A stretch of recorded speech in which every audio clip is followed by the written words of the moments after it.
1400 মানুষ যারা খুন করেছে তাদের বিচার প্রক্রিয়া যাওয়ার আগ পর্যন্ত, বিচার সম্পন্ন হওয়ার আগ পর্যন্ত you cannot expect a kind of reconciliation process to start. That is a very simple thing. পৃথিবীর কোথাও এটা ঘটে না। এটা হচ্ছে আমার সাধারণ নাগরিক হিসেবে আমার উপলব্ধি।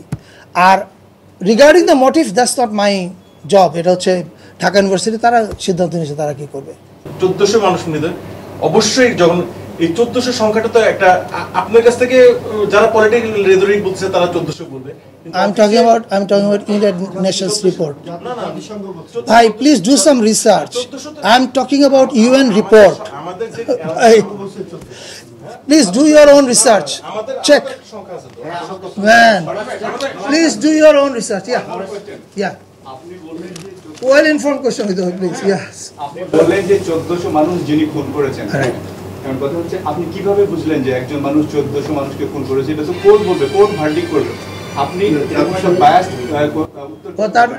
এখন আপনাকে প্রশ্ন করি, 71 সালে মুক্তিযুদ্ধের পরে আপনার মতো একজন সাংবাদিক যদি এসে বলতেন, কি করে আপনি আমাকে বলছেন এতগুলো লোককে পাকিস্তানিরা মেরেছে? এটা তো কোর্ট ভার্ডিক্ট দেয় না এখনো। This is absurd. Don't say this. আমাদের শুনুন, ওয়েট আমার জুলাই মাসে আপনি কোথায় ছিলেন? Where have you been in July? In Dhaka? In Dhaka, in Bangladesh, right? এই হত্যাকাণ্ডটা আপনাদের চোখের সামনে ঘটেছে, আমাদের চোখের সামনে ঘটেছে। এটা আপনি জেনারেলাইজ করছেন। আমি বলছি আপনি কিভাবে বলতে পারেন যে যিনি খুন করেছেন?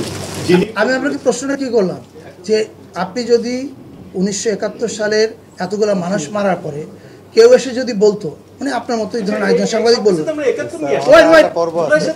there is a reason. শেষ করি।